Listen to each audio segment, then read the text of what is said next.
పిఠాపురం వైఎస్ఆర్సీపీ అభ్యర్థి వంగా గీత జగన్మోహన్ రెడ్డికి భారీ జలక్కివ్వబోతున్నారని ఆవిడ పిఠాపురం బరిలో నుంచి తప్పుకోబోతున్నారంటూ కూడా ఒక వార్త ఇప్పుడు సోషల్ మీడియాలో చక్కర్లు కొడుతూ ఉంది. రానున్నటువంటి ఎన్నికల్లో పిఠాపురం బరిలో జనసేనాని పవన్ కళ్యాణ్ దిగుతున్న నేపథ్యంలో జనసేనాని పవన్ కళ్యాణ్కు అభ్యర్థిగా వంగా గీతను ప్రకటించారు. ఈ నేపథ్యంలోనే పవన్ కళ్యాణ్ మీద గెలిచే సత్తా నాకు లేదని భావించే వంగా గీత ఇప్పుడు బరిలోంచి తప్పుకుంటున్నారు, జగన్మోహన్ రెడ్డికి భారీ జలకిస్తున్నారు అంటూ కూడా ఒక వార్త సోషల్ మీడియాలో చక్కర్లు కొడుతున్న నేపథ్యంలో ఈ అంశానికి సంబంధించి మనతో మాట్లాడేందుకు ప్రముఖ రాజకీయ విశ్లేషకులు, ప్రముఖ సీనియర్ జర్నలిస్ట్ సిఎస్ రావు గారు మనతో ఉన్నారు. సార్తో మాట్లాడు. సార్ నమస్తే. సార్ నమస్తే. సార్, పిఠాపురం వైఎస్ఆర్సీపీ అభ్యర్థి వంగా గీత జగన్మోహన్ రెడ్డికి భారీ జలక్కివ్వబోతున్నారని, ఆవిడ బరిలోంచి తప్పుకోబోతున్నారు అంటూ కూడా ఒక వార్త ఇప్పుడు సోషల్ మీడియాలో చక్కర్లు కొడుతూ ఉంది.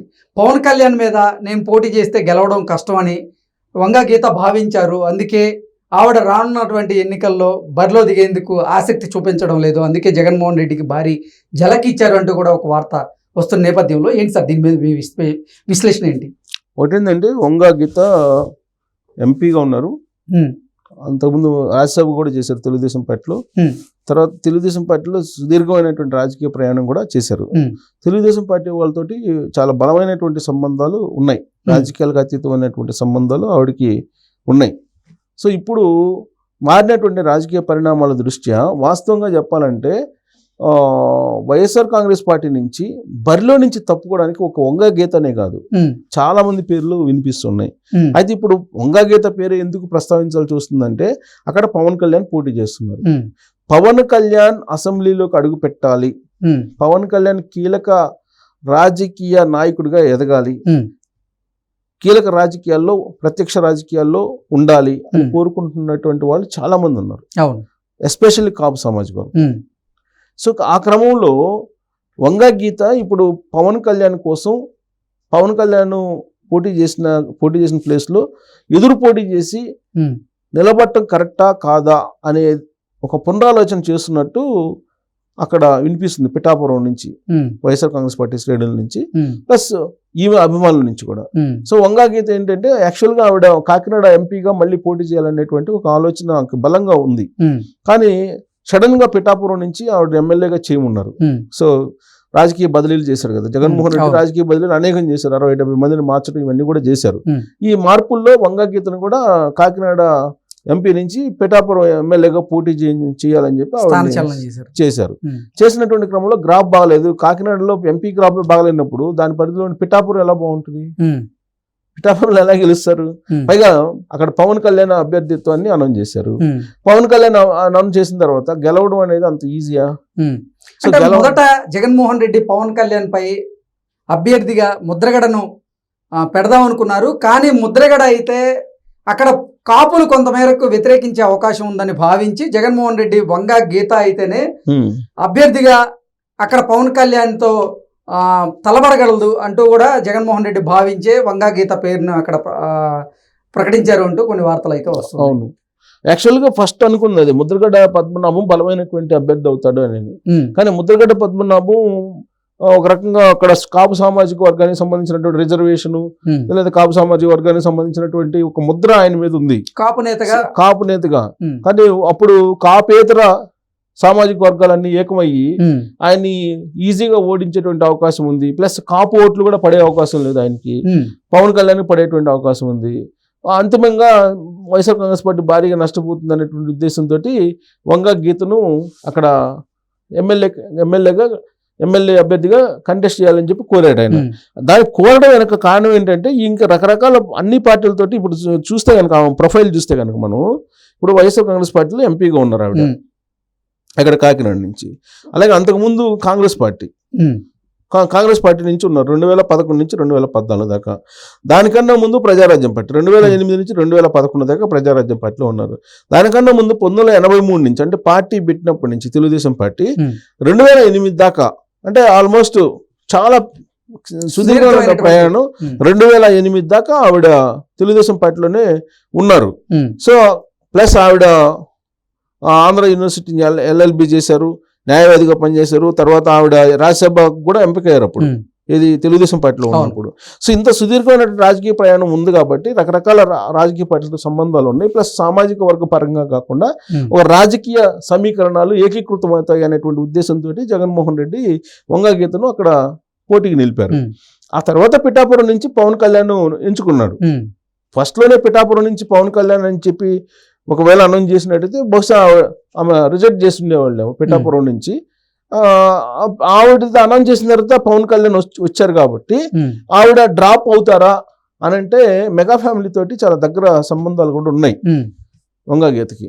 కాబట్టి ఆ ఫ్యామిలీ తోటి, ఆ ఫ్యామిలీ మెంబర్ గా ఉన్నటువంటి పవన్ కళ్యాణ్ తోటి ప్లస్ జనసేన అధినేత తోటి పోటీలో ఉండటం కన్నా డ్రాప్ కావడం బెటర్ ఏమో అనేటువంటి ఒక ఆలోచన వాళ్ళ అభిమానులనే వస్తుంది. వాళ్ళ అభిమానులు కూడా వంగా గీత చెప్పినట్టు కూడా తెలుస్తుంది. ప్లస్ రీసెంట్ గా పవన్ కళ్యాణ్ కూడా వంగా గీత జనసేనలోకి వస్తే బాగుంటుంది అనేటువంటి అభిప్రాయాన్ని కూడా వ్యక్తం చేశారు తాజాగా ఆయన పిఠాపురం వెళ్ళినటువంటి సందర్భంగా.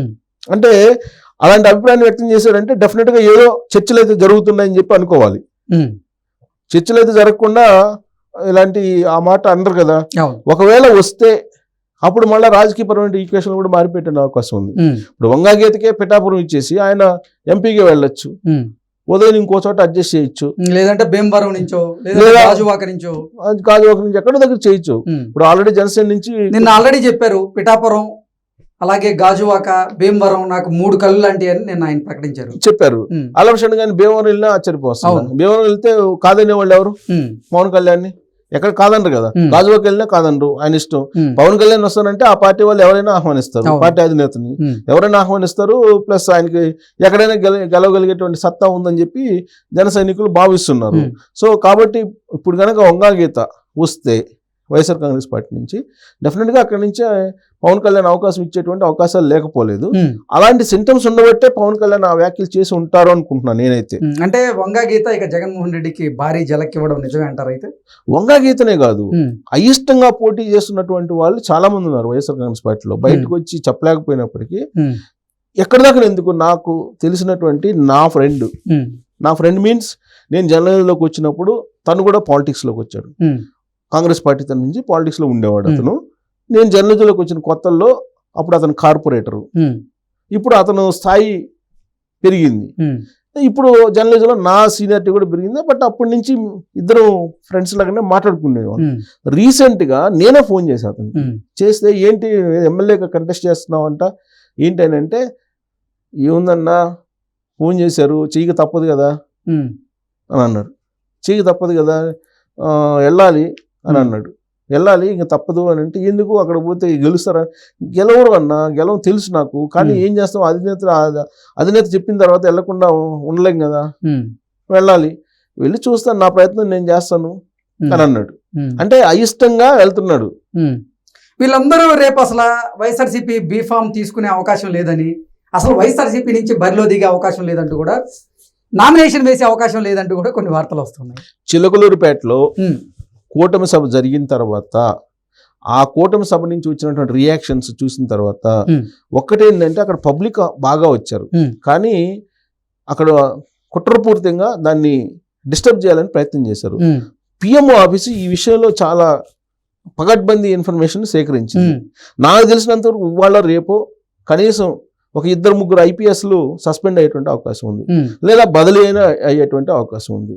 అది జరిగితే ఇక రాష్ట్రంలో ఉండేటువంటి సస్పెన్షన్స్ మనం చూస్తున్నాం. వాలంటీర్లకు సంబంధించి, ఇది గ్రామ సచివాలయానికి సంబంధించి ఇదే వరవడి కొనసాగితే రేపు ఎలక్షనీరింగ్ వీళ్ళంటే వైఎస్ఆర్ కాంగ్రెస్ పార్టీ ఏమనుకుంది, ఫస్ట్ ఎలక్షనీరింగ్లో వాలంటీర్ని పెట్టుకొని మనం ఏదో ఒక రకంగా బయటపడచ్చు అనుకుంది. కానీ అలా అది కాదు, ఫ్రీ అండ్ ఫెయిర్ ఎలక్షన్ జరగాలని కనుక ఎలక్షన్ కమిషన్ గట్టిగా ఉంటే ఈ అభ్యర్థుల పోటీలో ఉన్నటువంటి అభ్యర్థులు కనీసం 10 నుంచి 15 మంది ముందే డ్రాప్ అయ్యేటువంటి అవకాశం ఉందని చెప్పి నా ఫ్రెండ్స్ ద్వారా, నాకున్నటువంటి ఇన్ఫర్మేషన్ ద్వారా తెలుస్తుంది. కనీసం 10-15 మంది ముందే డ్రాప్ అయ్యేటువంటి అవకాశం ఉందని తెలుస్తుంది. అంటే 10-15 మంది డ్రాప్ అవుతున్నారంటే మరి మిగతా వాళ్ళు చురుగ్గా కంటెస్ట్ చేస్తారు. అసలు కంటెస్ట్ చేసే అవకాశం ఉందా? అలాంటి సిచ్యువేషన్ వైఎస్ఆర్ కాంగ్రెస్ పార్టీలో వస్తుందని చెప్పి ఇప్పుడు గ్రౌండ్ లెవెల్లో ఉన్నటువంటి సిచ్యువేషన్ బట్టి కొంత మనం విశ్లేషణ చేసుకోవచ్చు. అంటే ఇష్టం లేకుండా కూడా పోటీ చేస్తున్నారు చాలా మంది. నాకు తెలిసిన వాళ్ళు ఉన్నారు. నేను చెప్పాను కదా, నా ఫ్రెండ్సే నా ఫ్రెండ్ ఒక అతను నాకు ఫోన్ చేసి అతను ఏమన్నాడో చెప్పాను కదా, ఉమ్, అదే తరహాలో ఉన్నారు ఇంకా ఉమ్. చాలా మంది ఉన్నారు. సో ఇప్పుడు వంగా గీత కూడా జనసేనలోకి వచ్చినా ఆశ్చర్యపోవసలేదని చెప్పి మనం చెప్పొచ్చు. Okay sir, thank you so much.